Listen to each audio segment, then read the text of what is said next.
Consulta del pacto histórico. Esa consulta del pacto histórico está digna de un drama y una trama, ¿sí?, televisiva de la política colombiana. Y pues todo empezó esta semana ahora con la renuncia de Daniel Quintero. La renuncia más irresponsable en el sentido político, pero más avara, egoísta e hijo que se puede hacer, porque renunció a lo que predicó durante muchos meses, que era ser el representante del pacto histórico y el pacto y Petro, y entonces yo soy la continuación del cambio, decía, pero se dio cuenta que podía quedar inhabilitado para la consulta del Frente Amplio, ¿vale? Podía decirle a Carolina Corcho y a Iván Cepeda y al pacto histórico: reflexionemos sobre esta situación y analicemos qué postura tomamos en colectivo. Este man llegó y dijo: chao, me abro, ustedes verán cómo hacen. Y dejó eso botado. Dejó eso botado y él creyendo que los dejó hundidos, ¿sí? Porque además le quitaba un caudal de votos que era muy importante para decir que de ahí el pacto histórico salía muy posicionado. Pero el que parece que se hundió también fue él, porque pues el Consejo Nacional Electoral ya ha emitido conceptos de que él ya quedó en el tarjetón, y en cualquier país en el que tú aparezcas en un tarjetón, estés inscrito en la consulta, tienes plazo de renunciar hasta el 4 de octubre. No renuncias, sino que lo haces cuando te da a ti las ganas de renunciar. Ya quedaste inscrito y no puedes participar de la consulta de Frente Amplio. Daniel Quintero no podrá ser candidato. Entonces, pues, lo que se abre es un nuevo panorama donde el pacto histórico y los candidatos presidenciales decidirán si siguen, pero si no siguen hay problemas legales y económicos. Entonces, si se hace esa consulta y no se puede ir al Frente Amplio, hay que analizar si es necesaria la consulta del Frente Amplio en marzo, porque el Frente Amplio no tiene sentido sin el pacto histórico. El Frente Amplio es la expansión del pacto histórico hacia las fuerzas de centro derecha, y habría que pensar entonces qué otro mecanismo, que pues si no es consulta, qué pena, pero se puede a través de encuestas o acuerdos políticos llegar a un consenso que articule la estructura del Frente Amplio, no en una consulta. Si ese es el caso, entonces líderes como Iván Cepeda, Roy Barreras, Carolina Corcho tendrán que negociar y hablar con otros candidatos del Frente Amplio, como seguramente va a ser Camilo Romero, estaba Los Liscano, estaba, bueno, otros candidatos que tendrán que encontrar un acuerdo común, porque es que el Frente Amplio, insisto, no tiene sentido sin el pacto histórico. Así que, Daniel Quintero, quedaste fuera del juego. Pero yo quiero hablar aquí de por qué debe continuar el gobierno y el proyecto que representa Gustavo Petro. Primero, porque el gobierno de Petro representa la llegada al poder de unas trayectorias sociales e históricas muy largas. La de los pueblos indígenas, que durante casi un siglo han peleado su reconocimiento y su derecho a la tierra. La de las comunidades campesinas, que han resistido el despojo violento y armado y que han luchado también por la tierra. Los movimientos estudiantiles, que han construido una defensa y un proceso de la educación pública, pero también la clase trabajadora, que durante muchas décadas peleó por los derechos de los trabajadores. Es la primera vez que una figura política logró concentrar todas estas trayectorias y resumirlas en sí misma, y además en un discurso.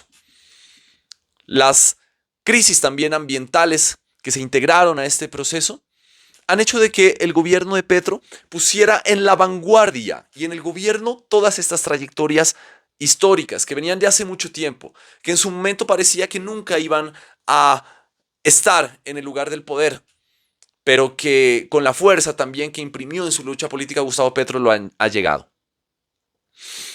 Hay que continuar el proceso de Petro, porque Colombia debe sanar uno de esos desequilibrios más potentes ligados a la posesión de la tierra y al uso productivo de la tierra.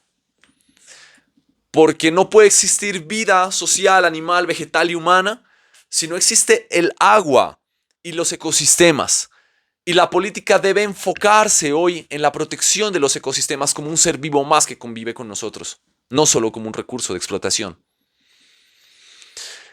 Porque el gobierno de Petro le dio derechos a los campesinos de Colombia que no aparecían como sujeto en la Constitución, y esto empieza a transformar la base social de nuestra nación, pero también la base productiva, la base alimentaria, la cultura misma. Hay que continuar con el proyecto de Petro porque la economía le ha ido bien y porque ahí están las cifras, aunque quieran contradecirlas con falsas noticias, de que el empleo y las tendencias de la moneda se han mantenido estables y no era como se decían los expertos analistas que pasaría. Y esto en medio de los cambios que se vienen dando, que dirán muchos no han ocurrido, porque la gente piensa que en 4 años las cosas se transformarán como por magia, cuando hay toda una estructura muy compleja dentro del gobierno y del Estado. Que hay corrupción, por supuesto, que hubo y hay corrupción en el gobierno. Los casos son evidentes y todo el mundo los conoce.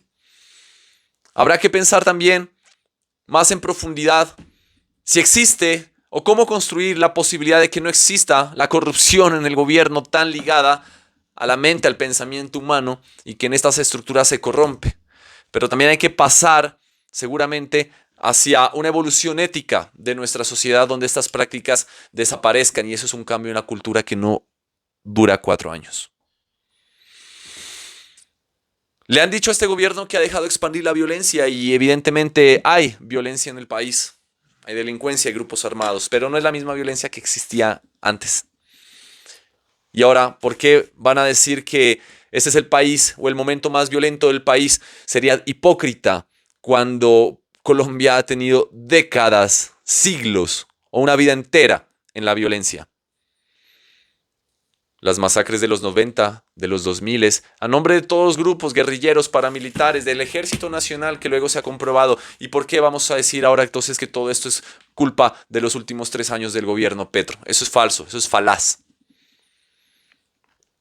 Pienso que hay que continuar en un cambio en la cultura y que debemos profundizar estas transformaciones, pero construyendo ojalá unidad social también y cambiando culturalmente la forma que pensamos el proyecto de país. Y la consulta es para definir quién puede liderar la continuidad del proceso.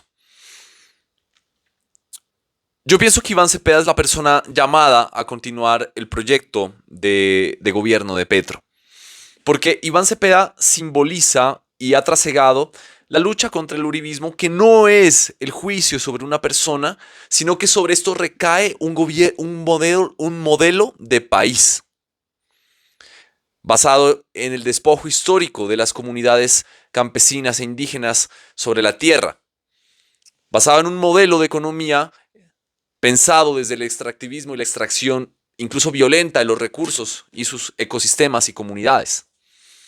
Porque fue un modelo que favoreció desde las leyes y el poder la concentración de la riqueza en dueños del sistema financiero. Eso fue el uribismo, no solo la figura de Uribe, sino lo que significó su gobierno. Y ese es el modelo político y económico que debemos superar. Y como la historia es dialéctica, la historia nos opone fuerzas, Iván Cepeda representa esa fuerza que ha combatido ese proyecto de país y ahora tiene que continuarlo desde el ejercicio del poder que ya venía haciendo Gustavo Petro sobre un programa estructurado desde la idea del equilibrio ambiental, social y económico. La revolución ética debe plantearse como una idea de la transformación cultural del país, algo que sí que de verdad supera a otros proyectos políticos que solo nos hablan del crecimiento económico. Poner en el centro de la política la ética y la transformación cultural es sin duda un proceso más profundo, una revolución cultural por sí misma que va seguramente a tener unas consecuencias políticas y económicas en el desarrollo de ese proyecto. Y bueno, Iván Cepeda está hablando de revolución agraria y está usando el concepto de revolución para llevar a profundidad los cambios. Petro, por ejemplo, solo habló de reforma agraria, pero Cepeda habla de revolución ética, de revolución cultural, de revolución agraria, y esto de verdad me gusta. Sobre la revolución agraria habló de 7 elementos. Uno, la protección y el reconocimiento del campesinado como sujeto de derechos. Yo creo que esto es clave para transformar el país desde su base social, y la base social más grande es la base campesina. Dos, la redistribución, recuperación y restitución de tierras. Un proyecto clave e histórico en Colombia, que bueno, creo que Petro ha tenido unos avances en esto, pero falta de verdad una revolución, no una reforma. Tercero, la recuperación y el fortalecimiento de la institucionalidad agraria, algo que fue desmantelado por los gobiernos neoliberales en los últimos 30 años. Cuarto, el Programa Nacional de Bienes y Servicios Rurales para extender el acceso a bienes y servicios básicos de las comunidades, pues apenas necesario, ¿no? Quinto, comercio justo para la producción campesina.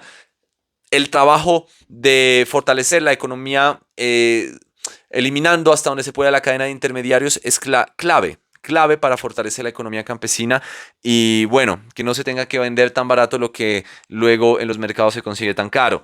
Sexto, recuperación de las cadenas productivas estratégicas locales. Esto también es algo que el neoliberalismo acabó porque se empezó a importar todo lo que antes se podía producir en esplendor en los distintos territorios, ¿ya? Séptimo, el Programa Nacional de Pesca y Piscicultura, algo que me parece también muy importante pensando en los dos litorales que tenemos, pero también en las diversas cuencas hídricas que existen, los ríos sobre los cuales se organizan tantas comunidades. Pienso que esta es la continuidad del proyecto y pienso que esta revolución agraria también está anclada a una revolución de conciencia ambiental, ¿no? Entonces no se puede desligar y hablar de la tierra solo como en el sentido productivo, sino también desde el cuidado. Y esto es el progresismo, esto es el gobierno de Petro. Y entonces Cepeda, no dudo que tiene la trayectoria y una verdad comprobada en la lucha también de la construcción de paz. Y eso es clave, llevar a la política exterior como lo ha hecho Petro frente a Gaza y frente al mundo, combatiendo este colonialismo contemporáneo que está ocupando territorios, generando migraciones masivas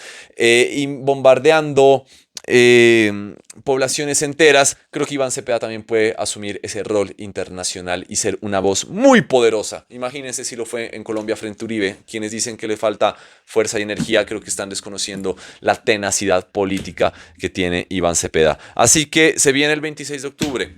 Y este es un ejercicio bien importante porque con toda la complicación que ha tenido la consulta del pacto histórico, aquí en Colombia no han existido elecciones primarias, como si lo hay, por ejemplo, en Estados Unidos, que eligen precandidatos para ser candidatos. Y nos empieza a acostumbrar y a cambiar la cultura política de que, hey, si quieres que Iván Cepeda sea candidato, vota ya, no esperes a votar a mayo o junio. Entonces, invitados a celebrar pues un ejercicio político muy reflexivo, muy crítico, pero también que pensemos, podamos transformar Colombia desde los propios territorios. Así que hoy pues hago esta lectura y esta opinión que quiero compartir con ustedes, muy debatible, así que déjenme todos sus comentarios, díganme lo que quieran, exprésense desde cualquier punto de vista, yo los leo a todos, me encanta hablar con todos ustedes, uribistas, petristas, santistas, me encanta leerlos y les agradezco por ver este video. Síganme en todas las redes sociales, estamos en X, TikTok, YouTube, empezando aquí